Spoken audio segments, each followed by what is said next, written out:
አባታችን መጋቤ ሃይማኖት መምህር ተስፋዬ ደሳለው የዚህ ጥንታዊ ታሪካዊ ቤተክርስቲያን የስብከተ ወንጌል ዋና ኃላፊ፣ ሊቃውንተ ቤተክርስቲያን፣ አባቶች፣ ካህናት፣ ወንድሞች፣ ዲያቆናት በዚህ የቅድስና ስፍራ በምሕረቱ አደባባይ እግዚአብሔር አምላክ በማያልቀው በቸርነቱ ከሩቅም ከቅርብም የጠራችሁ የሰበሰባችሁ አባቶች፣ እናቶች፣ በዕድሜ የምትመስሉ ወጣት ወንድሞች፣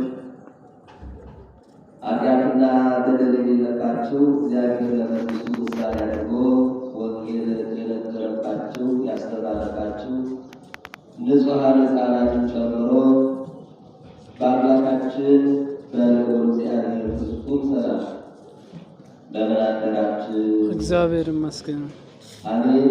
ክፉ በተናገረ አንደበታችን እግዚአብሔር ይመስገን ብለን ክፉ በሰማ ጆሯችን ሕያው ስሙ ሲመሰክር ሕያው ቃሉ ሲነገር እንድናደርግ የረዳን አባታችን ወደ ክፉ ቦታ በተጓዘ በገሰገሰ በተራቀቀ እግራችን የቅድስናውን ደጅ ረግጠን እንድንባረክና እንድንቀደስ የረዳን አባታችን ልዑል እግዚአብሔር ስለማይነገር ስጦታው ስሙ ለዘላለም የተመሰገነ ይሁን። ሊቃውንቱ በአገልግሎት በቅኔ ማህሌቱ ቅዱስ ያሬድን አብነት አድርገው በዜማ ሲያመሰግኑ ወባንያ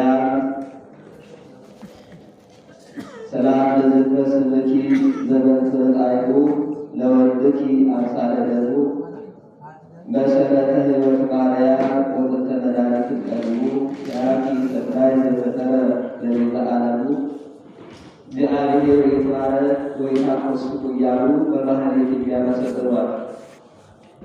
ካህናቱ በቤተ መቅደስ አባ ሕርያቆስን አብነት በማድረግ ወማርያም በእንትዝን አፈቅረኪ ወነአፍቅረኪ እስመ ወለድኪ ለነ ነብረ አጽድቅ ዘበአማን ወስብከ ሕይወት ዘበአማን ማርያም ሆይ ስለዚህ እንወድሻለን፣ ከፍ እናደርግሻለን። ምክንያቱም እውነተኛ ለሕይወት መመንና የጽድቅ መጠጥን ወልደሽ ይድናልና እያሉ ቁጣቸውን የሚገልጹላት ቅዱስ ኤፍሬምን አብነት በማድረግ ምንጊዜ ካህናት ምዕመናን ለጸሎት በሚሰመሩበት በእግዚአብሔር ፊት በሚቆሙበት ጊዜ አክሊለ ወክህነ ወቀዳሚተ መድኃኒትነ ወመሰረተ ንጽሕነ ሆነ በማርያም ድንግል የንጽሕናችን መሰረት፣ የድኅነታችን መሰላል፣ የመመኪያችን ዘውድ ከጠባብ ወደ ሰፊ ከጨለማ ወደ ብርሃን ከኃጢአት ወደ ጽድቅ የተሸጋገርንብሽ ድንግል ማርያም ሆይ አንቺ ነሽ፣ ክብርና ምስጋና ላንቺ ይገባል እያሉ የሚያመሰግኗት ንጽሕተ ንጹሐን ቅድስተ ቅዱሳን ድንግል ማርያም ፈጣሪዋ ፈጣሪያችን አምላኳ አምላካችን ነው እግዚአብሔር እንዳከበራት እንዳመሰገናት የከበረች የተመሰገነች ትሁን። አማላጅነቷ ከመከራ ሥጋ ከመከራ ነፍስ ሁላችንን ይሰውረን። አሜን። ዕረፍታቸው ምስጋና፣ ምስጋናቸው ዕረፍት የሆነላቸው ቅዱሳን መላእክት እግዚአብሔር እንዳከበራቸው የከበሩ የተመሰገነ ይሁን። ቅዱሳን ጻድቃን፣ ቅዱሳን ሰማዕታት፣ ቅዱሳን አንስት እናቶቻችን፣ ቅዱሳን ሐዋርያት፣ ቅዱሳን ነቢያት የከበሩ የተመሰገኑ ይሁኑ። አማላጅነታቸው ከመከራ ሥጋ ከመከራ ነፍስ ሁላችንን ይሰውረን። አሜን። እንደ እግዚአብሔር መልካም ፈቃድ እንደ እግዚአብሔር ቸርነት ባሉት ጥቂት ደቂቃዎች የምንማማርበት የመጽሐፍ ቅዱስ መነሻ ርዕሳችን የሚሆነው በዚህ በኦሪት ዘሌዋውያን ምዕራፍ 19 ከቁጥር 2 ላይ የሚገኘውን ሕያውና ቅዱስ ዘላለማዊ የእግዚአብሔር ቃል መነሻ እናደርጋለን። በዚህ ምዕራፍና ቁጥር ላይ የምናገኘው የወንጌል ሕያውና ቅዱስ ዘላለማዊ የእግዚአብሔር ቃል እንዲህ የሚል ነው። እኔ አምላካችሁ ቅዱስ ነኝና እናንተም ቅዱሳን ሁኑ። ስለ ቃሉ የቃሉ ባለቤት የቅዱሳን አባቶቻችን አምላክ እግዚአብሔር ስሙ ለዘላለም የተመሰገነ ይሁን። አሜን። ይህንን ቃል በሙሴ አማካኝነት ለእስራኤል ዘሥጋ ያስተላለፈው ይህንን አዋጅ ያወጀው ይህንን መንፈሳዊ ይህንን የቅድስና ጥሪ እየጠራው ዓለምን ካለመኖር ወደ መኖር ያመጣ ያሸጋገረ የፈጠረ ዓለማት ዘመናት ከመቆጠራቸው አስቀድሞ በአምላክነቱ ያለ ዓለምን ፈጥሮ በሚገዛበት የዘመናት ዝማኔ ውስጥ በዚህ ጊዜ አለ በዚህ ጊዜ የለም የማይባል ለዘመኑ ርዝማኔ ለዘመኑ ስፋት ይበቃል የማይባል በዘመን ብዛትም ህልፈት ውላፊ የማያገኘው እግዚአብሔር አምላክ በሙሴ አማካኝነት ለእስራኤል ዘሥጋ ለእስራኤላውያን እኔ አምላካችሁ ቅዱስ ነኝና እናንተም ቅዱሳን ሁኑ በሚል ይህንን አዋጅ አውጇል። እግዚአብሔር ልጆች እንግዲህ ወደ ትምህርታችን ስንገባ የዚህ ትምህርት መሰረታዊ ዓላማዎች ብዙ ቢሆንም ነገር ግን ነገር ሲበዛ ዝንጋጤ ይመጣልና ከክለና መንገድ በሶስት መንገድ እንመለከተዋለን። መሰረታዊ ዓላማው የባህሪ ቅድስናንና የጸጋ ቅድስናን ጠንቅቆ ማወቅ ነው። በተለይም በዚህ ዘመን ጠያቂ በበዛበት ጠያቂ በሰፋበት በቤተ ክርስቲያን አስተምህሮ ላይ ብዙዎች አንደበታቸውን በክፉ መንገድ በሚከፍቱበት ጊዜ ጠንቅቀን ልናውቀውና ልናስረዳቸው ይገባልና ይህንን የጸጋ ቅድስና ምንድን ነው? የባህሪ ቅድስና ምንድን ነው? የባህሪ ቅድስና ለማን ነው? የጸጋ ቅድስና ስለማን ነው የሚለውን በሚገባ እግዚአብሔር ፈቃድ እንመለከታለን። በሁለተኛ ደረጃ ቅድስት ቤተ ክርስቲያን ስንዷ እመቤት ቅዱሳን ብላ የምታከብራቸው የምትዘክራቸው የምታስባቸው ስማቸውን የምትጠራ ቤተ ክርስቲያናቸውን የምታነጽ ገድላቸውን የምትሰማ የምታሰማ አስራት በኩራትን በእነዚህ ቅዱሳን አማካኝነት አውጡ ብላ ለተከታዮቿ የምታስተምረው ቅዱሳን የተባሉት እነማን ናቸው የሚለውን ለእግዚአብሔር ፈቃድ ለእግዚአብሔር ቸርነት እንመለከታለን። ሌላው ይህንን ከተመለከትን በኋላ ደግሞ በሶስተኛ ደረጃ የቅድስና ሕይወትን ቅዱሳን አባቶቻችን ገንዘብ አድርገው በቅድስና ሕይወት ተመላልሰው ዘላለማዊ ክብርን እንዳወረሱ ሁሉ እኛም በዚህ ዘመን ያለን የክርስቶስ ተከታዮች ክርስቶሳውያን የቅድስና ሕይወት እንዴት ገንዘብ እናደርጋለን የሚለውን እናስሳለን። ስለ ሁሉም በአከባቢ ጋር ይሁን እግዚአብሔር ከሁላችን ጋር እንዲሆን ቅዱስ ፈቃዱ ይሁንልን። አሜን። ስለዚህ ቅዱስ ማለት ምን ማለት ነው ስንል ቃሉ የግዕዝ ቃል ሲሆን ቀደሰ ከሚለው ውስጥ የተገኘ ነው። ትርጉሙ አመሰገነ፣ ለየ፣ መረጠ፣ አከበረ ማለት ነው። በቃሉ ጋራችን እግዚአብሔር ከሁላችን ጋር አሜን። ቅዱስ ማለት አመሰገነ፣ ለየ፣ መረጠ፣ አከበረ ማለት ነው ካልን ቅዱሳን የምንለው ደግሞ ቅዱስ አሊያም ቅዱሳን የምንላቸው ደግሞ ልዩ፣ ክቡር፣ ንጹሕ፣ የከበረ የተመሰገነ ማለት ነው። የከበረ የተመሰገነ ማለት ነው። ስለዚህ ቅድስና በዚህ መንገድ ለሁለት ስንከፍለው ቅድስና በሁለት ይከፈላል። የባህሪ ቅድስናና የጸጋ ቅድስና ብላ ቅድስት ቤተ ክርስቲያን በሚገባ ታከብራለች፣ ታስተምራለች። የባህሪ ቅድስና ገንዘብነቱ ለእግዚአብሔርና ለእግዚአብሔር ብቻ ነው። እግዚአብሔር በባህሪው ቅዱስ ነው። ስሙ ለዘላለም የተመሰገነ ይሁን። አሜን። የእግዚአብሔር ቅድስና ከማንም ያላገኘው ማንም ያልሰጠው ቅድስናን አገኛለሁ ብሎ እንደ ፍጡራን ያልወጣ ያልደከመ ያልሄደ ያልጠየቀ ገንዘብነቱ የማንና የማን ብቻ ነው? የእግዚአብሔርና የእግዚአብሔር ብቻ ነው። ማንም የእግዚአብሔርን ቅድስና አይወስድበትም። ማንም የእግዚአብሔርን ቅድስና አይቀማውም። የትኛውም ቅድስና ከእግዚአብሔር ቅድስና ጋር አይወዳደርም። መንፈሱ ይለያል። ስለዚህ የባህሪ ቅድስና ለማንና ለማን ብቻ ነው? ለእግዚአብሔርና ለእግዚአብሔር ብቻ ነው ገንዘብነቱ። በዚሁ መንገድ ስንሄድ የባህሪ ምስጋና የማን ብቻ ነው? የእግዚአብሔር ነው። እግዚአብሔር በባህሪው ምስጉን ነው። እከብር አይል ክቡር፣ እቀደስ አይል ቅዱስ፣ እነጻ አይል ንጹሕ፣ እነግሥ አይል ዘላለማዊ ንጉሥ ነውና እግዚአብሔር በባህሪው ቅዱስ እንደሆነ ሁሉ እግዚአብሔር በባህሪው የተመሰገነ ነው ብላ ቅድስት ቤተ ክርስቲያን ታስተምራለች። ይህ ብቻ አይደለም፣ እግዚአብሔር በባህሪው ምስጉን ነው ብላ ስታስተምር እግዚአብሔር በባህሪው ምስጉን ነው ስትል የእግዚአብሔር ልጆች መመስገን አይገባውም ልትል አይደለም። ክብር ለማግኘት ፍጡራን በተለየው የባሪያ እግዚአብሔር የተፈጠሩ እኛ ሰዎች እግዚአብሔርን ልናመሰግነው ይገባል። ለማን ጥቅም ብለን? ለራሳችን ጥቅም ብለን። እግዚአብሔርን ባናመሰግነው የሚቀርበት ነገር አለ ወይ? የምናሆንበት ነገር አለ ወይ? የምንነፍገው ነገር አለ ወይ? ግን የለም። እግዚአብሔር ባናመሰግነው ዘላለማዊ አምላክ ነው። ብናመሰግነው ግን ተጠቃሚዎችን ለማለት ነው።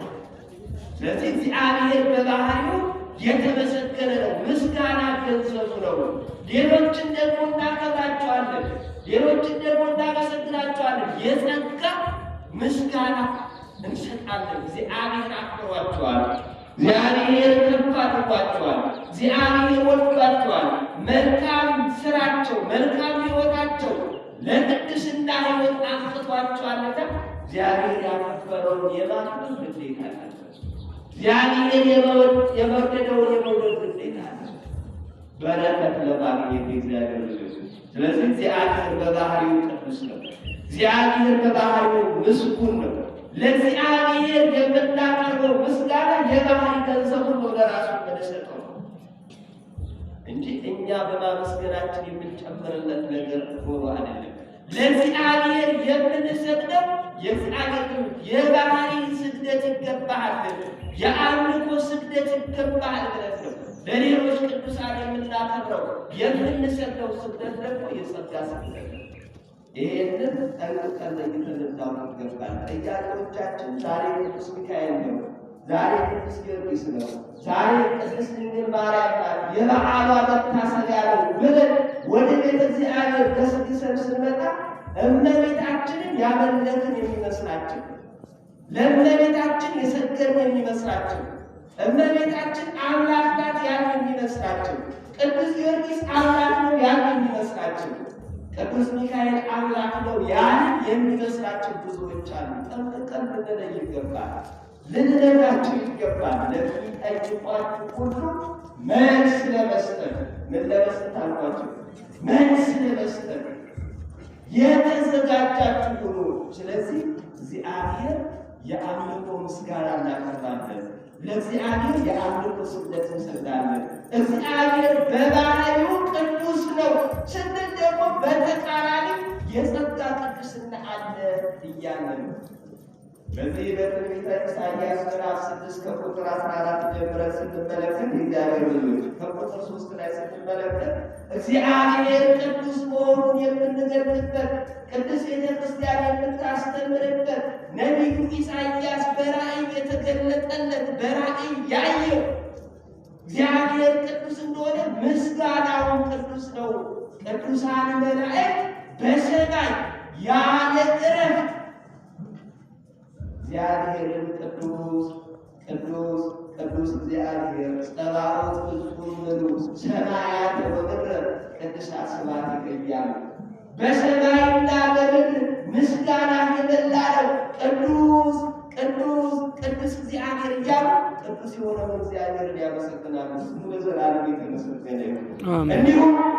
በዚህ በራእየ ዮሐንስ ላይ ይህን ነው ቃል ባለ ራእዩ ቅዱስ ዮሐንስ በራእይ ወደ ሰማይ በመጠቀበት ጊዜ ፍጥሞ በተባለችው ደሴት በታሰረ ጊዜ በግዞት በተጣለ ጊዜ እንደ ነቢየ እግዚአብሔር ቅዱስ ኢሳይያስ ወደ ሰማዩ በሰማይ ያለውን ስፍራ ተመልክቶ ነበር፣ አይቶ ነበረ። ስለዚህ በሰማይ ቅዱሳን መላእክት ያለ እረፍት ነው የሚለው። ያለ እረፍት ቅዱስ የሆነው በባህሪው ቅዱስ የሆነው እግዚአብሔር የአምልኮ ምስጋና የሚቀርብለትን እግዚአብሔር የአምልኮ ስግደት የምንሰግድለትን እግዚአብሔርን ቅዱስ ቅዱስ እያሉ ሲያመሰግኑ ሰምቶ እሱም በራእዩ ላይ በሚገባ መዝግቦልናል።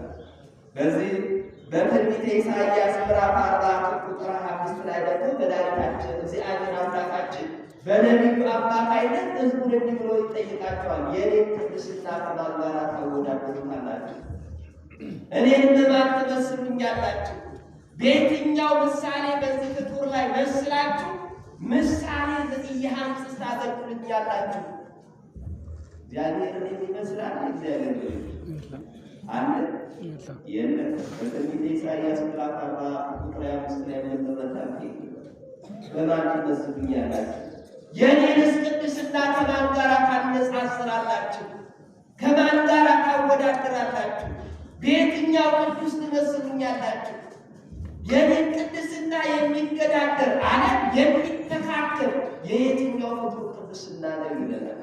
ስለዚህ የእግዚአብሔር ቅድስና ከቅድስና ሁሉ በላይ የባህሪ ገንዘቡ የሆነ ቅድስና ነው። ለጥያቄዎቻችን ልንነግራቸው ይገባል። እግዚአብሔር በባህሪው ቅዱስ ነው። ይህ ቅዱስ የሆነው እግዚአብሔር ለቅዱሳኑ የጸጋ ለፍጡራን የጸጋ ቅድስና ሰጣቸው። የምን ቅድስና ሰጣቸው? የጸጋ ቅድስና የተሰጣቸው እነማን ናቸው ስንል ከንጽሕተ ንጹሐን ከቅድስተ ቅዱሳን ከድንግል ማርያም እንጀምራለን። ምክንያቱም መልዕልተ ፈጣሪ መልዕልተ ፍጡራን ናትና ከፍጡራን ሁሉ በላይ ማናት? ማናት? እግዚአብሔር ልጅ ንጽሕተ ንጹሐን ድንግል ማርያም ናት።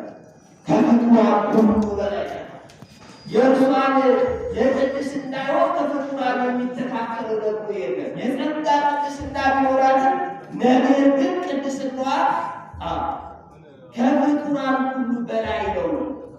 መልዕልተ ፈጣሪ ከፈጣሪ ደግሞ በታች ናት። ስለዚህ ቅድስት ቤተክርስቲያንን ንጽሕተ ንጹሐን ቅድስተ ቅዱሳን ድንግል ማርያምን የጸጋ ቅድስና እግዚአብሔር ሰጥቷታልና ቅድስት ብላ ታከብራለች።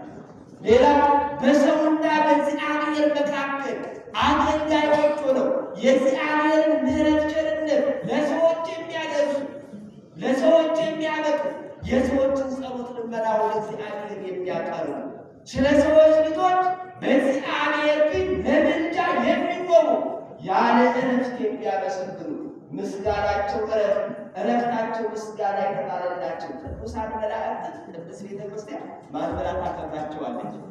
ማን ብላ ታከብራቸዋለች? ቅዱሳን መላእክት ብላ ታከብራቸዋለች።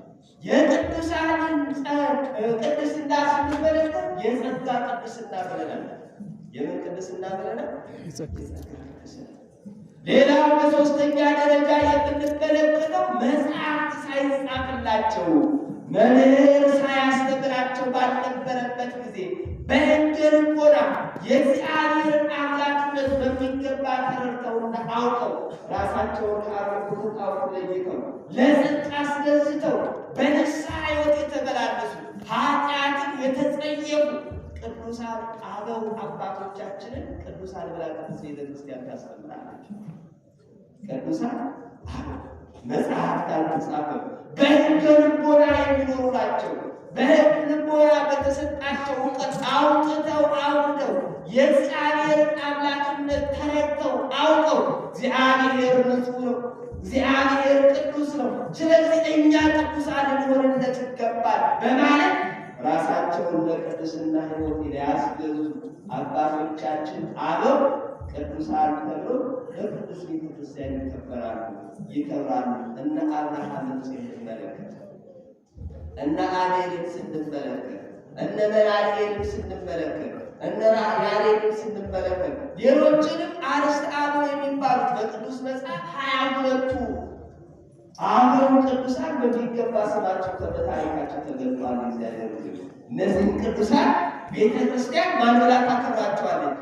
ቅዱሳን አበው ብላ። የእነዚህ ቅዱሳን አበው ቅድስናቸው የባህሪ አይደለም፣ የጸጋ ቅድስና የአምላክ ዘላለም የተመሰገነ ይሁን። ሌሎቹ ቅዱሳን ደግሞ ነቢያትን ቅዱሳን ብላ ታከብራቸዋለች። ነቢያትን ስትመለከት ኃላፊያት መጻሕያት የተገለጡላቸው ነገሮች ከመከናወናቸው ከመሆናቸው አስቀድሞ በትንቢት መነጽር እግዚአብሔር በሰጣቸው ትንቢት፣ እግዚአብሔር በሰጣቸው እውቀት እግዚአብሔር ነገሮች ከመከናወናቸው አስቀድሞ እንደሚሆን ስለገለጠላቸው ያንን ተረድተው ለሕዝቡ የገለጡ መጽሐፍትን የጻፉ ሕዝቡ ከአምልኮተ ጣዖት እንዲቆጠብ ያደረጉ እነዚህ ቅዱሳን ነቢያት ተብለው በቅዱስ ቤተክርስቲያን ይከበራሉ። የጸጋ ቅድስና ያላቸው የጸጋ ቅድስና። ሌላው ቅዱሳን ሐዋርያት እንመለከታለን። መድኃኒታችን ኢየሱስ ክርስቶስ በሥጋ ባሕርይ በአጭር ቁመት በጠባብ ደረት ተወስኖ በዚች ምድር በተገለጠ ጊዜ ከዚች ዓለም በተለይም ከምድረ ኢየሩሳሌም ከተለያየ ስፍራ ከተለያየ የሥራ መስክ ከተለያየ የአኗኗር ሕይወት 12 ሰዎችን መረጠ ይለናል። ሰዎችን መረጠ፣ እነሱን መረጠ፣ ወደ እርሱ አቀረበ፣ አከበራቸው። ሥጋዊ አስተሳሰባቸውን ከእነሱ አልቆት አለ። ከዚህ በፊት ተሰሩ የነበረው ለሥጋ ሕይወታችሁ ብቻ ነበረ፣ ለቁመተ ሥጋ ብቻ ነበረ። አሁን ግን እኔ በማዛችሁ እኔ በምሰጣችሁ ኃይልና እኔ በማስታጠቃችሁ መንፈሳዊ ሥጋችሁን ብቻ ነው ነፍሳችሁን ተማራችሁ። በሥጋ ሕይወት ስትመላለሱ ለምሳሌ በተባህር ከአሳ አጥማጅነት የተጠሩ እነ ጴጥሮስን የመሰሉ ሐዋርያት ነበሩ። የዕለት ጉርሳችሁን ለማግኘት በባህር ላይ አሳ መረባችሁን እየጣላችሁ ትዞሩ ነበረ፣ ትወዱ ነበረ፣ ትደክሙ ነበረ። ይህ የሥጋ ድካም ነው። ለሥጋ ነው የሚጠቅማል። እኔ ለነፍሳችሁ የሚጠቅመው ነው። በተለይ አሳ ሳይሆን ሰዎችን ወደ ክርስትና ሕይወት በቃለ እግዚአብሔር በወንጌል መረብነት ትስባላችሁ፣ ታቀርዳላችሁ። ከሥጋዊነት ወደ መንፈሳዊነት፣ ከኃጢአት ወደ ጽድቅ፣ ከክፋት ወደ በጎነት፣ ከአምልኮተ ጣዖት ወደ አምልኮተ እግዚአብሔር ትመልሳላችሁ ብሎ የመረጣቸው 12ቱ ሐዋርያት ቅዱሳን ብላ ቅድስት ቤተክርስቲያን ታሰባቸዋል። በዘመነ ሐዋርያት እንዲሁ ደግሞ መድኃኒታችን ኢየሱስ ክርስቶስ በሥጋ ባሕርይ በአጭር ቁመት በጠባብ ደረት ተወስኖ በዚች ምድር በተገለጠ ጊዜ የእግዚአብሔር ልጆች በገንዘባቸው ሲራሱ የነበሩ፣ ሲወጡ ሲገቡ የነበሩ፣ ሲያገለግሉ የነበሩ የተከተሉት እናቶች ደግሞ ነበሩ። እንደናንተ ማለት የእግዚአብሔር እናቶቻችን ሐዋርያቱ ለአገልግሎት ለኪዳኑ ደግሞ ሲደውሉ እነሱ ቀርበው ተገኝተዋል። ዛሬም ቅድስት ቤተክርስቲያን በእናቶቻችን የጸሎት ሕይወት ዛሬም እየተገለገለች ነው። ዛሬም የሚተጉ እናቶች አሉ፣ የሚተጉ አባቶች አሉ፣ በገንዘባቸው የሚራዱ አሉ። እግዚአብሔር የሰጣቸውን ገንዘባቸውን ቁሳዊውን ነገር መንፈሳዊ ሕይወትን የሚገዙበት፣ የጽድቅን ሥራ የሚሰሩበት፣ የተራበ የሚያበሉበት፣ የተጠማ የሚያጠጡበት፣ የታረዘ የሚያለብሱበት፣ የወደቀ የሚያነሱበት፣ አብያተ ክርስቲያናትን የሚያነሱበት፣ ነዋያተ ቅድሳቱን የሚያሟሉበት፣ አስራቱን በኩራቱን የሚያወጡ እናቶች ዛሬ ካሉ መድኃኒታችን ኢየሱስ ክርስቶስ ወንጌል በሚያስተምርበት፣ የጠለለውን በሚያቀናበት፣ ጎባጣ በሚያቀናበት፣ ለምጻሞች በሚያነጻበት፣ ዓይነ ስውሩን በሚያበራበት በዚያ ጊዜ በገንዘባቸው የሚራዱት እናቶች ነበሩ። የሚያገለግሉ እናቶች ነበሩ። ከኃጢአት ተለይተው እርሱን የተከተሉ እውነተኛ የባሕርይ አምላክ የተሰጠሩ አባት እናቶች ነበሩ። እነዚያ ቅድስት ቤተክርስቲያን እግዚአብሔር አክብሯቸዋልና ከፍ ከፍ አድርጓቸዋልና የቅድስና የጸጋ የቅድስና ሕይወት ሰጥቷቸዋልና ቅዱሳን አንስት ብላ ታከብራቸዋለች። ከቃሉ ጋር ናቸው። እግዚአብሔር ከሁላችን ጋር አሜን። ይህንን የሚጠይቁናል። በዚህ ቅዱስ ቤተ ክርስቲያን በስንዱ አበቤት ተሰብስበን የቅዱሳን አማላጅነት በሚገባ ቅዱስ ቤተ ክርስቲያን ስታስተምረን ጆሯቸውን ይዘው የቆዩና እኛን የክርስቲያን ወገኖች ቤተሰቦች ደግሞ ሊፈታተኑን ጥያቄ የሚጠብቁናል። ልንነግራቸው ይገባል። ቅዱስ ቤተ ክርስቲያን ቅዱሳን ላይ የምታከብራቸው እነዚህ ነው። የእነዚህ ቅድስና የጸጋ ቅድስና ነው። የባህሪ ቅድስና ለባልና ለማን ብቻ ነው? ለእግዚአብሔርና ለእግዚአብሔር ብቻ ነው። ገልጠን ለይተን ልንነግራቸው ይገባል። ሌላው ቅዱሳን ሰማዕታትን እንመለከታለን። ቅዱሳን ሰማዕታት ስለ እግዚአብሔር አምላክነት በሚገባ በዓላውያን ነገሥታት መሃል ቆሞ፣ በዓላውያን መኳንንት ፊት ቆሞ፣ በዓላውያን መሳፍንት ፊት ቆሞ ጣዖት በሚያመልኩ ነቢያት፣ ሐሰት ካህናት ጣዖት መካከል ቆሞ ስለ እግዚአብሔር አምላክነት የሚመሰክሩ ቅዱስ ኤፍሬም በውዳሴ ማርያም ላይ አማን ደንደሩ ሰማዕት አማን ዘዓለም ወተአውደሆሙ በእንተ እግዚአብሔር ወተአገሱ ተመሪረ በእንተ መንግሥተ ሰማይ። ሰማዕታት የዚችን ዓለም ቃል በእውነት ናቁ፣ ደማቸውንም ስለ እግዚአብሔር አፈሰሱ፣ ስለ መንግሥተ ሰማያትን መራራ ሞትን ታገሱ ብሎ የተናገረላቸው ሰማዕታት ክርስቶስን የገለጡት የሰበኩት የእግዚአብሔርን አምላክነት የገለጡት በቃል ብቻ አይደለም። የእግዚአብሔር ልጆች ደማቸውን በማፍሰስ አጥንታቸውን በመከስከስ እንሸልማችሁ ሲባሉ እንሹማችሁ ሲባሉ ከእናንተ አልፎ ለልጅ ልጅ የሚበቃ ሀብት ንብረት ውስጣችሁ ወርቅና ብር ውስጣችሁ ሲባሉ እንዲህ ያለ አማንን ለሙስሊም ሰማዕታት ይችላልን አፍ በእውነት ነው። እነዚህ ቅዱስ ቤተ ክርስቲያን ቅዱሳን ሰማዕታት ደማቸውን ያፈሰሱ አጥንታቸውን የከሰከሱ ስለ እግዚአብሔር አምላክነት በደማቸው የመሰከሩ ወንጌል የሰበኩትን እነዚህ ቅዱሳን ሰማዕታት ብላ ቅዱስ ቤተ ክርስቲያን ታከብራቸዋለች። ቅዱሳን ሰማዕታት ቅዱስ ጊዮርጊስ ተመልከት ይገባል። እግዚአብሔር ልጅ ቅዱስ ጊዮርጊስ አባቱ ዞሮቶስ እናቱ ቴዎስታ ይባላሉ። የደጋግ መስፍን ልጅ ነው። በሀብት የከበረ ነው። በዘመን የከበረ ነው። ወጣት ነው። ነገር ግን እነ ዲያብሎስና ሰባው ነገሥታት እግዚአብሔርን ተውና እኛ የምናመልከውን ጣዖት አምልክ ሲባል እንዲህ አላቸው። የዚህ ዓለም ወርቅና ብር የሚጠፋ የሚያልፍ የዚህ ዓለም ሹመት ሽልማት የሚሻር የሚጠፋ ነው። የዚህ ዓለም ዝና ጊዜያዊ ነው። ዛሬ ያጨበጨበ፣ ዛሬ እልል ያለ፣ ዛሬ ካንተ በላይ ማንም የለም፣ ካንቺ በላይ ማንም የለም ያለ ነገ ደግሞ እጁን ይጠቁማል፣ ክፉ አንደበቱን ይዘረጋል። ስለዚህ የዚች ዓለም ሹመት፣ ሽልማት፣ ዝና በአጠቃላይ ኃላፊ ጠፊ ነው። በተቃራኒው ክፉ ነገር አዝሎ ይመጣል። በተቃራኒው ክፉ ነገር አለበት። ስለዚህ የማያልፈው የማይጠፋው የማይለበዝዘው በዘመኑ ሕልፈት በዘመኑ እርዝማኔ ውላጤ መለወጥ የሌለበትን እግዚአብሔርን በሚያልፍ ነገር አልለውጠውም ብለው አንገታቸውን ለስለት ደረታቸውን ለጦር አሳልፈው የሰጡ ደማቸውን ያፈሰሱ አጥንታቸውን የከሰከሱ ሰማዕታትን ቅዱሳን ሰማዕታት ይላል። የቅድስና ባለስልጣ ቅዱስ ቤተ ክርስቲያን ታከብራቸዋል።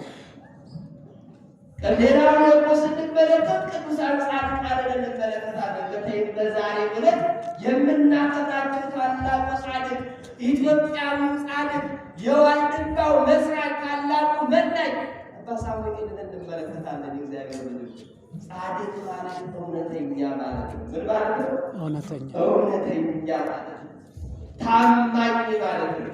ውሸትን ውሸት የሚል እውነትን እውነት የሚል ማለት ነው። ዓለም በእኔ ዘንድ የሞተች ናት፣ እኔም በዓለም ዘንድ የሞትኩ ነኝ። እኔ በዓለም ዘንድ የሞትኩት የዓለምን ስርዓት የዓለምን ክፉ ሕይወት ገንዘብ ስላላረግ ስላልወደድኩ ስለጠላው መብላቱ መጠጣቱ መሽሞሙ መሸለሙ ስላልወደድኩ ለዓለም ስላላጨበጨብኩ፣ ለዓለም እልል ስላላልኩ፣ የዓለምን ብልጭልጭ ነገር ተረድቼ ስለተለየው ዓለም በእኔ ዘንድ የሞተች ናት፣ እኔም ደግሞ በዓለም ዘንድ የሞትኩ ነኝ፣ የተጠላው ነኝ፣ የተገባው ነኝ፣ የተናኩ ነኝ፣ የወደቅኩ ነኝ በማለት በመልከቱ እግዚአብሔር ግን ቅዱሳን ጻድቃን ከዓለም ራሳቸውን ለይተው ከከተማ ራሳቸውን አርቀው ዳዋ ጥሰው ጤዛ ጥሰው ድንጋይ ተንተርሰው ጸበ አጋንንትን ግርማ ሌሊትን ታግሰው በበረሃ የወደቁ በገዳም የሚኖሩ ምግባቸው ምስጋና፣ መጠጣቸው ምስጋና፣ እረፍታቸው ምስጋና፣ ልብሳቸው ምስጋና የሆነላቸው ቅዱሳን ጻድቃን ቅዱስ ቤተክርስቲያን ቅዱሳን ጻድቃን ብላችኋል። በረከታቸው ከሁላችን ጋር አሜን። አማላጅነታቸው ከመከራ ሥጋ ከመከራ ነፍስ ላይ አሜን። ሌሎችንም መካናት ታከብራለች። ቅዱሳን መካናትን ቅድስና ሕይወት የሚነገርባቸው ሥጋ ወደሙ የሚፈተትባቸው ሀብተ ወልድና ስመ ክርስትና የሚሰጥባቸው ለጸሎት ብቻ ሰብእ ቄድሶ ለመካን መካን ቄድሶ ለሰብእ ነውና ሰዎች ቅድስና ያላቸው የእግዚአብሔር ሰዎች ያከበሯቸው በእግዚአብሔር ቃል ያከበሯቸው የባረኳቸው ኃጢአት የማይነገርባቸው ቅዱሳን ስፍራዎችን ቅዱስ ቤተክርስቲያን ቅዱሳን መካናት ታከብራለች። የቤተ መቅደሱ መገልገያ ነዋያት ቅዱሳን ነዋያተ ቅዱሳን ብላ ታከብራለች። ቅዱስ መስቀልን ጌታችን አምላካችን መድኃኒታችን ኢየሱስ ክርስቶስ ለዓለም ቤዛ ሆኖ የተሰቀለበትን የጸብ ግድግዳ የፈረሰበትን ሰባቱ መስተጻርራን የወደቁበትን የታረቁበትን አንድ የሆኑበትን ቅዱስ መስቀልን ቅዱስ ቤተክርስቲያን ቅዱስ ብላ የቅድስና ማለት ስልጣን ታከብራለች። እግዚአብሔር ይህንን ሁሉ ከእመቤታችን ከድንግል ማርያም ጀምረን እስካሁን ያየናቸው የፍጡራን ቅድስና የምን ቅድስና ተብሎ ይገለጣል? የምን ቅድስና ይባላል? የጸጋ ቅድስና ልንለይ የጸጋ ቅድስና።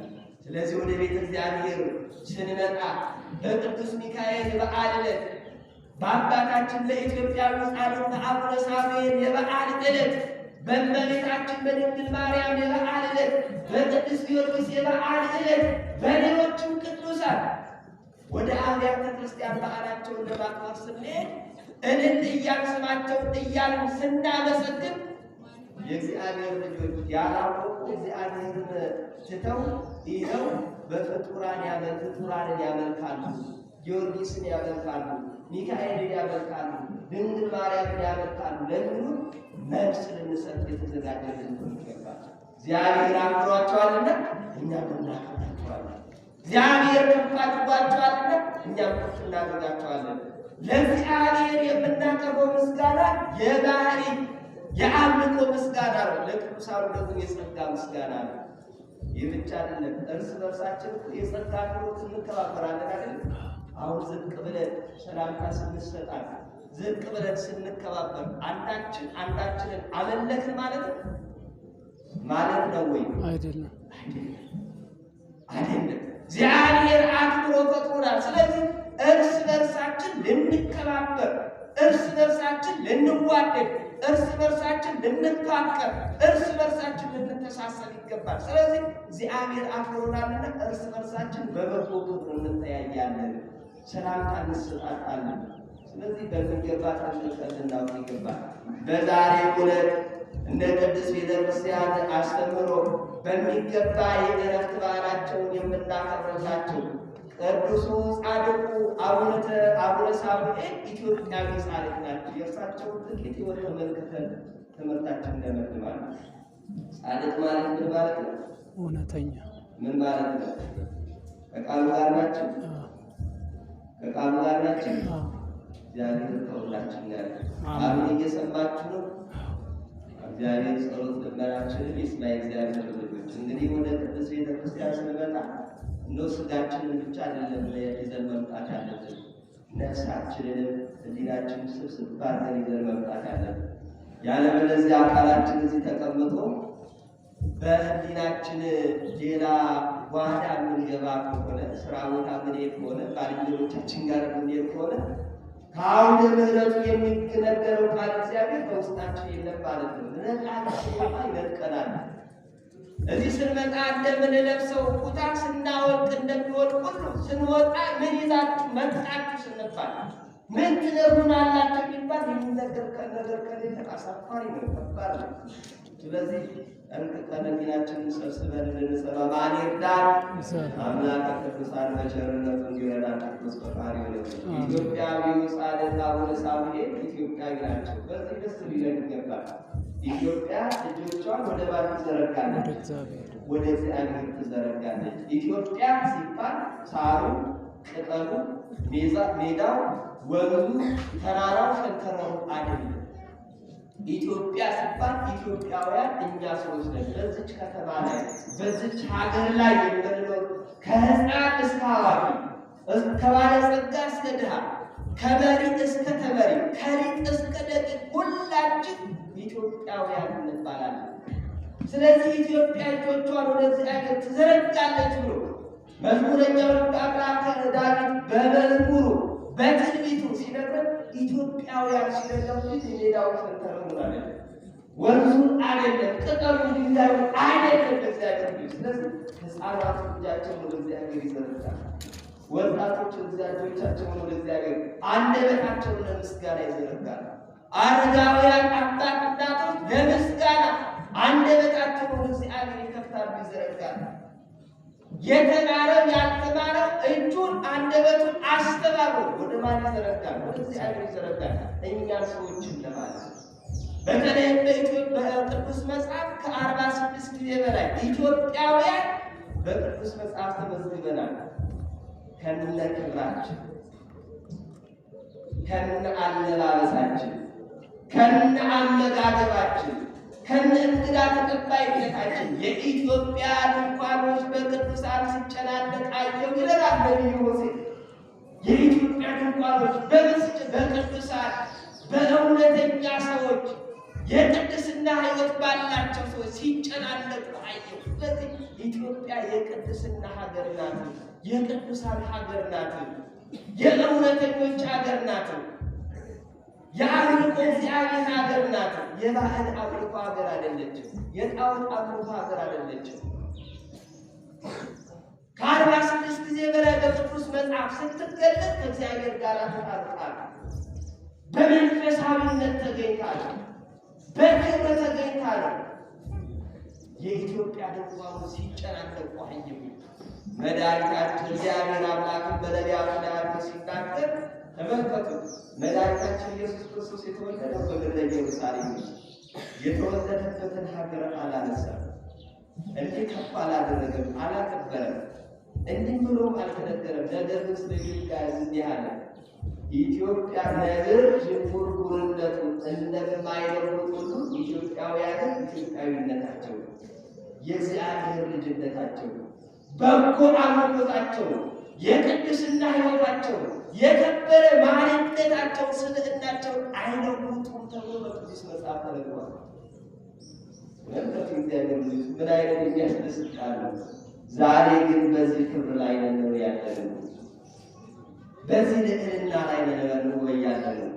እንደ አባቶቻችን እንደ ደጋግ እናቶቻችን በእምነት የጸናን ነን ወይ? በሃይማኖት የቀናን፣ በምግባር የቀናን ነው ወይ? እንከባበራለን ወይ? ሐሰት በውስጣችን የለም ወይ? አንበድልም ወይ? በደል በሦስት መንገድ ይፈጸማል፣ በማሰብ፣ በመናገር፣ በመስራት። ከዚህ ንጹሐን ነን ወይ? አባቶቻችን እግዚአብሔርን የሚወዱት በአንደበት ብቻ አልነበረም። በልባቸው ያሰቡትን፣ በልባቸው የተመኙትን፣ በልባቸው ያለው በጎ ነገር በአንደበታቸው ይናገሩ ነበር፣ ያመሰግኑ ነበረ፣ ይዘምሩ ነበረ፣ ይቀድሱ ያስቀድሱ ነበረ፣ ይማሩ ያስተምሩ ነበረ፣ ይኖሩት እንዲህ ሰዎች እንዲኖሩት ያደርጉ ነበር። ዛሬ ከዚህ ሕይወት ገለል ብለናል። እግዚአብሔር በቸርነቱ ለአባቶቻችን ሕይወት እንዲመልሰን ቅዱስ ፈቃዱ አሜን። በአጠቃላይ ኢትዮጵያ የቅዱሳን መፍለቂያ ሀገር ናት፣ የቅዱሳን ማረፊያ ሀገር ናት፣ የምስጋና ሀገር ናት፣ የበረከት ሀገር ናት። ሀገር እግዚአብሔር ናት። ለዚህ ሀገር እግዚአብሔር ከሆነች ቅድስት ሀገር ኢትዮጵያ ብዙ ቅዱሳን መውጣታቸው የሚደንቅ አይደለም፣ የሚያስገርም አይደለም። ልንጠቀም ግን ይገባል። እንድንጠቀም ባሉታ ያንን በቸርነቱ እንዲረዳናቸው ይስበቃል ይረድ። ስለዚህ ኢትዮጵያዊ ጻድቅ አቡነ ሳሙኤል በሰሜኑ ሀገራችን ክፍል የተወለዱ አባታቸው እስጢፋኖስ እናታቸው አመተ ማርያም ይባላሉ። መታደል እነዚህ እናትና አባት እግዚአብሔርን የሚፈሩ እግዚአብሔርን የሚያመልኩ ሰዎችን ደግሞ የሚያከብሩ ናቸው። ሰዎችን የማያከብር እግዚአብሔርን እወዳለሁ የሚል እግዚአብሔርን አመልካለሁ የሚል እሱ ሐሰተኛ ነው ተብሎ በሚገባ ተጽፏል። ይሄ ስለገባቸው በሚገባ እግዚአብሔርን የሚወዱ አባትና እናት ነበሯቸው። ለአምልኮተ እግዚአብሔር ራሳቸውን የሰጡ አባትና እናት ነበሯቸው። በልዕልና የሚኖሩ እግዚአብሔር ከፍ አድርጎ በልዕልና ፈጥሯቸዋል። ይሄ ልዕልናቸውን አክብረው ጠብቀው የሚኖሩ እናትና አባት ነበሯቸው። የሚመጸውቱ፣ ለተራበ የሚያበሉ፣ ለተጠማ የሚያጠጡ፣ ለታረዘ የሚያለብሱ እናት አባት ነበራቸው። ወንሳው ከበጎ ዛፍ በጎ ፍሬ ይገኛል ማለት ነው። ከበጎ ዛፍ በዛፍ በተመሰሉ በጎ አባትና እናታቸው አቡነ ሳሙኤል ተወለዱ። በፈቃደ እግዚአብሔር ተወለዱ። ሲወለዱ በሚገባ በክብር አሳደጓቸው።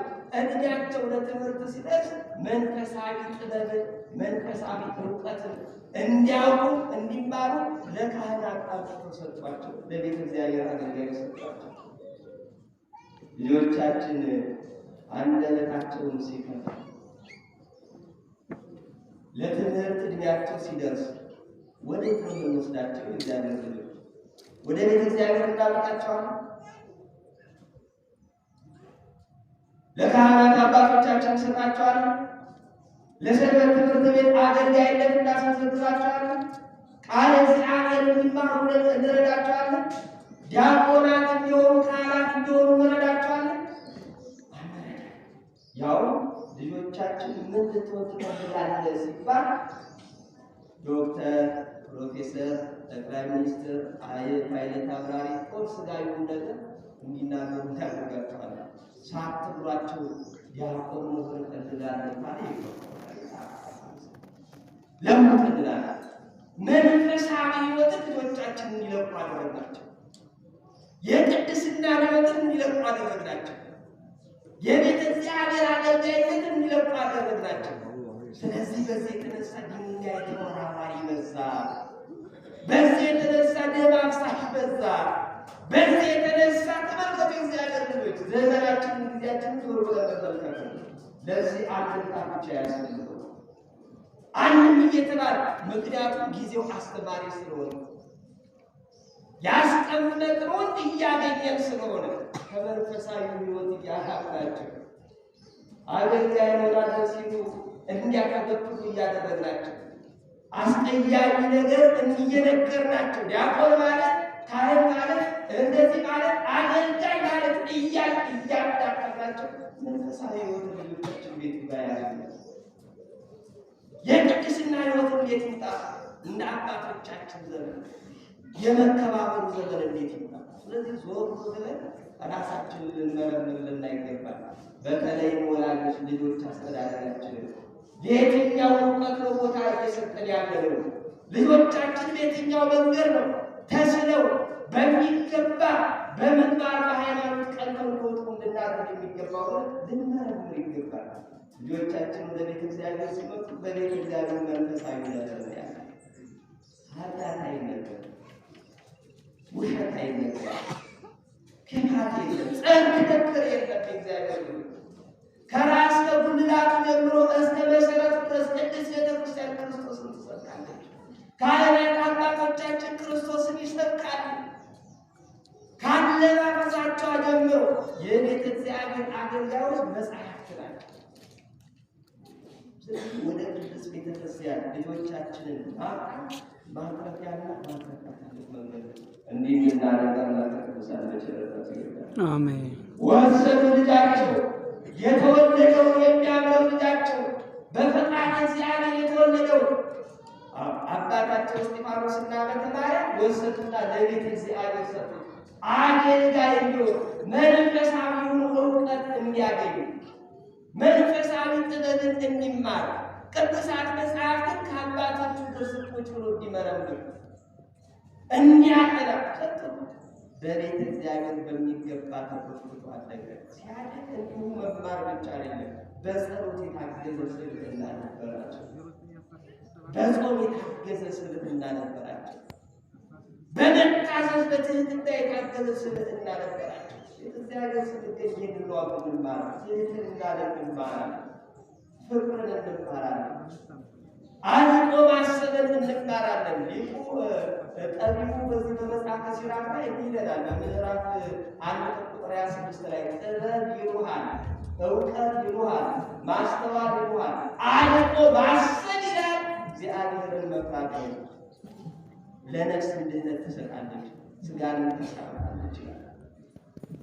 ስለዚህ በቤተ እግዚአብሔር መገኘት፣ በቤተ እግዚአብሔር ማለት፣ በቤተ እግዚአብሔር ልጆቻችን እንዲያሉ ማለት አርቆ ማሰብ፣ ከስጋዊ ሕይወት ከፍ ባለ ሁኔታ ማሰብ፣ ምድራዊውን ነገር ለቆ ምድራዊውን ሕይወት ምድራዊውን ጥቅም ንቆ ሰማያዊ ርስትን መመልከት ነው። ልጆቻችንን በእንዲህ አይነት ልዕልና እንድናሳድጋቸው ቅዱስ ፈቃዱ ይሁን። አሜን። ስለዚህ ልጆቻችን ወደ ቤተ ክርስቲያን እንደ ማርያም በታኅሳስ 3 ቀን ወደ ቤተ መቅደስ እንዳመጣት እናት አባቷ ተስለው ነበረ። ስለታቸው ደረሰላቸው። ወደ ቤተ መቅደስ አመጣት። 12 ዓመት በቤተ መቅደስ ኖረች። በቤተ መቅደስ ስለተገኘች በቤተ መቅደስ ቅድስና ስላለ ስለሚሰጥባት የክርስቶስ ምንጃ ስለሆነች ቅድስት ቤተክርስቲያን እመቤታችን ለዚህ ክብር የበቃችው በቤተ መቅደስ በመገኘቷ ነው። ለክብር የምንመጣው በቤተ መቅደስ ስንገኝ፣ በከበረው ስፍራ ስንገኝ ነው። በስብሐተ እግዚአብሔር ስንገኝ ነው። ከካህናት አባቶቻችን እግር ስር ቁጭ ብለን ስንገኝ ነው። ድንግል ማርያም በቤተ መቅደስ 12 ዓመት በ12 ዓመት አደገች። በእናት በአባቷ ቤት 3 ዓመት፣ በቤተ መቅደስ 12 ዓመት። በቤተ መቅደስ እንደሆነ ብዙ ምድር አይደለም። ቅዱሳት መጽሐፎች ከአባቶች ደስቶች ብራችን ነበር። በተለይ ነቢያት የተነበዩትን ትንቢት ስትመለከት ስታነብ፣ ነቢየ እግዚአብሔር ኢሳይያስ የተናገረውን የተነበየውን መጽሐፍ ስታነብ ድንግል በትህትና ጸንሳ በድንግልና ትወልዳለች የሚለውን አንቀጽ ላይ ስትደርስ በትህትና ምነው ከዘመኗ በደረስኩ ማለት በቤተ እግዚአብሔር መገኘት ትህትና ነው የሚያስተምረው። ምነው ከዘመኗ በደረስኩ፣ በዘመኗ ደርሼ እሷ ካለችበት ጊዜ ደርሼ ወጥቼ ወርጄ ባገለገልኳት፣ ትህትና ተመልከቱ፣ ባገለገልኳት፣ እግሯን ባጠፉ፣ ቆሻሻ በደፋው ልብሷን ባጠፉ፣ በታዘዝኳት እያለች ትህትና እንድናገር ትመኝ ነበር። በትህትና ውስጥ የምንመኘው የምንጸልየው ጸሎት ደግሞ እግዚአብሔር አምላክ ይሰማል። ስለዚህ የእመቤታችንን ልመና እግዚአብሔር አምላክ ተቀበለ፣ ሰማ፣ ከዘመኗ አደረሰ። ከዘመኗ ማድረስ ብቻ አይደለም እርሷን ልትሆን ያደረገ። ይህ አምላክ ለዘላለም የተመሰገነ ይሁን። በመመሪያ ወደ ቤተ መቅደስ ውስጥ ለዚህ ለዚህ ጻድቅ አባት በቤተ እግዚአብሔር በክብር ተተክለው በጾም በጸሎት ተወስነው አደሩ። ጥበብ መንፈሳዊ በሚገባ እውቀት መንፈሳዊ በሚገባ አውቀው አደሩ። ከዚያ በኋላ የዓለምን ሥጋዊ ፍላጎት በአጠቃላይ ከራሳቸው አርቀውታል። መሾሙ፣ መሸለሙ፣ ወርቁ፣ ብሩ፣ ሥጋዊ ዝና በአጠቃላይ አያስፈልገኝም ማለት። በተለይ እናት አባታቸው በትህትና ይታዘዙ ነበር፣ ያገለግሉ ነበር። እናት አባታቸው በአካለ ሥጋ በዕረፍተ ሥጋ ሲለዩአቸው ራሳቸውን ለቤተ እግዚአብሔር አስረክበው ሥጋዊ ሀብት ንብረታቸው ትተው የወላጆቻቸውን ውርስ ትተው ራሳቸውን በቤተ እግዚአብሔር በትጋት ማኖር ጀመሩ። እዛ እግዚአብሔር ጸጋውን ሰጠ፣ ሀብቱን አበዛ። ድውይ የሚፈውሱ፣ የተቸገረ የሚረዱ፣ ዘመዶቻቸውና የታመመ ሥጋ እያላቸው እየመጡ ልጆቻችንን ፈውሱልን ይሏቸው ነበር። ሕሙማን ልጆቻቸውን ይዘው እየመጡ ፈውሱልን ይሏቸው ነበር።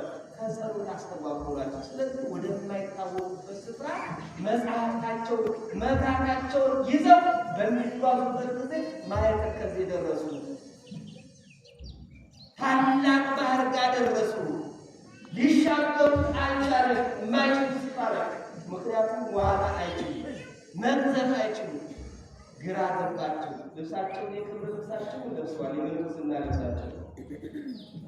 የጸሎት መጽሐፋቸው ይዟል፣ መብራታቸውን አብርተዋል። እንዴት ይሻላሉ? ስለዚህ ሳይደለ ቅድስት ብለው በመሬታችን እንዳስዋገሩ ነበርና ጸልየው ጸሎት አድርገው ሳይደለ ቅድስት ብለው ወደ ውስጥ ወደ ባህር ገቡ። የዚያን ሰዓት የእግዚአብሔር መልአክ ቅዱስ ሚካኤል መጣና ወደ ውስጥ ይዟቸው ገባ። ወደ ባህር ውስጥ።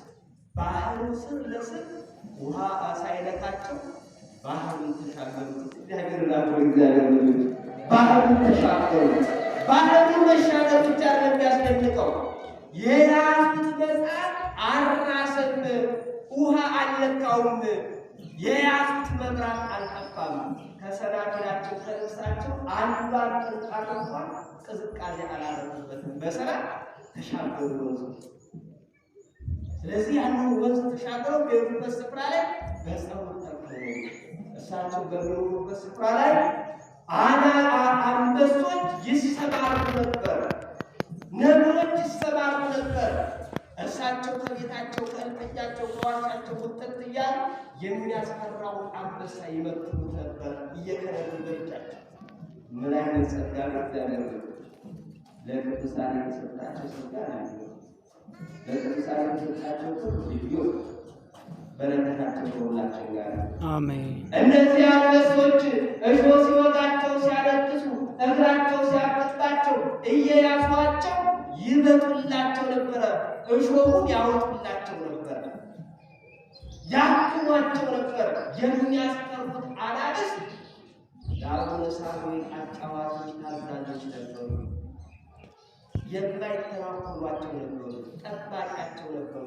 እንደ ፈረስ ጋልቧቸው ነበር፣ እንደ ሰው ያዟቸው ነበር። የዚህም ድረስ ጸጋ የተሰጣቸው አባቶቻችን ቅድስት ቤተክርስቲያን የቅድስና ጸጋ የጸጋ ቅድስና የተሰጣቸው ቅዱሳን ጻድቃን ያገኙታል። ስለዚህ በዛሬው ዕለት በጎ አገልግሎትን ሲያገለግሉ ስለ ሀገር ስለ ዓለም ሲጸልዩ ብዙዎችን ከአምልኮተ ጣዖት ወደ አምልኮተ እግዚአብሔር በጸሎታቸው በትምህርታቸው ሲመልሱ ከእግዚአብሔር ጋር ሲያስተዋውቁ ከቆዩ በኋላ ዘመናቸው ሲፈጸም እግዚአብሔር አምላክ ቃል ኪዳን ሰጥቷቸው ስምህን ይቀራል ይበከረ ለስሙ ቤተክርስቲያን ያነጸ አንተ ከገባህበት የክብር ስፍራ አገባለሁ ቃል ኪዳን ሰጥቷቸው በዛሬው ዕለት ራሳቸው ሆነ። የጻድቁ አባታችን የአቡነ ሳሙኤል ረድኤት በረከት አማላጅነት ሁላችን ጋር የትምህርታችን ርዕስ ነበረ። እግዚአብሔር ቅዱስ እኔ አምላካችሁ እግዚአብሔር ቅዱስ ነኝና እናንተም ቅዱስ ቅዱሳኑ። ስለዚህ ሁላችን ለዚህ ቅድስና ሕይወት ተጠርተናልና ተጋብዘናልና እንደ ቅዱሳን አባቶቻችን ቅዱስ የሚለው ማዕረግ እንድንቀበል በጎ ስራ እንድንሰራ መልካም ስራ እንዲኖረን በሃይማኖት እንድንጸና በምግባር እንድንጸና አምላክ ቅዱሳን ያሸርነቱ አሜን። ቃሎትን ያሰማልን፣ ያገልግሎት ዘመን ያርዝልን፣ መንግስተ ሰማያትን ያወርስልን።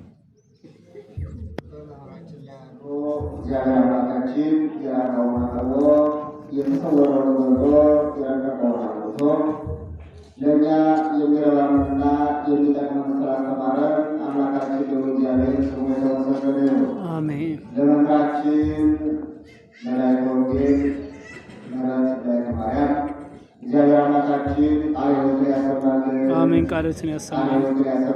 አሜን። ቃሎትን ያሰማልን። አሜን። እግዚአብሔር አምላካችን በእድሜ ተጸጋ ጠብቆ የአገልግሎት ዘመናቸውን ይባርክልን። አሜን። እኛም ደግሞ በተማርነው ቃል እግዚአብሔር 30፣ 60፣ 100 ዓመት እንድናፈራ አምላካችን በቸርነቱ ይርዳን። አሜን። ያስተማረን ማን ነው? እግዚአብሔር የመከረ ማን ነው? እግዚአብሔር የገሰጸ ማን ነው? እግዚአብሔር ያሰባሰበ ማን ነው? እግዚአብሔር እልል ብሎ እግዚአብሔር ማለት ነው።